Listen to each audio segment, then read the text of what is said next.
Hi friends, ನಾನು ಮಿಂಚು ಮಾತಾಡ್ತಿರೋದು. ವಿಷಯ ಏನಪ್ಪ ಅಂತಂದರೆ, ನಮ್ಮ ಕಾಮಿಡಿ ಕಿಲಾಡಿಗಳಲ್ಲಿ ಅಪ್ಪಣ್ಣ ರಾಮದುರ್ಗ ಅಂತ ಒಬ್ಬ ಇದಲ್ಲ, ಅವನು ಕಾಮಿಡಿ ಕಿಲಾಡಿ ಸೀಸನ್ 2 ಇಂದನು ಸಿಕ್ಕಾಬಟ್ಟೆ ನನಗೆ ಟಾರ್ಚರ್ ಕೊಡ್ತಾನೆ ಇದ್ದ. ಎಷ್ಟು ಟಾರ್ಚರ್ ಕೊಡ್ತಿದ್ದ ಅಂತಂದರೆ, ಅದು ಶೋಗಳಿಗೆ ಕರ್ಕೊಂಡು ಹೋಗಿ ಅಲ್ಲಿ ಕೆಟ್ಟ ದೃಷ್ಟಿ ನೋಡೋದು.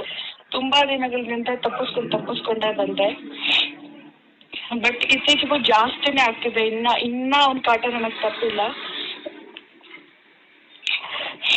ದಿನ ಅವ್ನ ಕಾಟ ಜಾಸ್ತಿನೇ ಆಗ್ತಿದೆ. ಶೋಗ್ ಬಾ ಅಂತ ತುಂಬಾ ಟಾರ್ಚರ್ ಕೊಡ್ತಾನೆ. ಇದರಿಂದ ನನ್ನ ಮತ್ತೆ ಅಲೋಕ್ ಮಧ್ಯೆ ತುಂಬಾ ಬಿರುಕಾಗಿ ನನಗೆ ವಿಷಯ ಹೇಳೋದು ಮರ್ತಿದ್ದೆ. ನನಗೊಬ್ಬ ಬಾಯ್ ಫ್ರೆಂಡ್ ಇದ್ದಾನೆ ಅಲೋಕ್ ಅಂತ. ಅವನ ಮಧ್ಯೆ ಬಿರುಕಾಗಿ ಬ್ರೇಕಪ್ ಆಗಿದೆ ಇವತ್ತು. ಇದಕ್ಕೆ ಕಾರಣ ಅಪ್ಪಣ್ಣ. ನಾನೇನಾದ್ರೂ ಅಕಸ್ಮಾತ್ ಸೂಸೈಡ್ ಮಾಡ್ಕೊಂಡು ಸತ್ರೆ ಅದಕ್ಕೆ ಸೊ ಅವನ್ನ ಮಾತ್ರ ಸುಮ್ಮನೆ ಬಿಡಬೇಡಿ ಫ್ರೆಂಡ್ಸ್. ಇದನ್ನ ಎಲ್ರಿಗೂ ಶೇರ್ ಮಾಡಿ.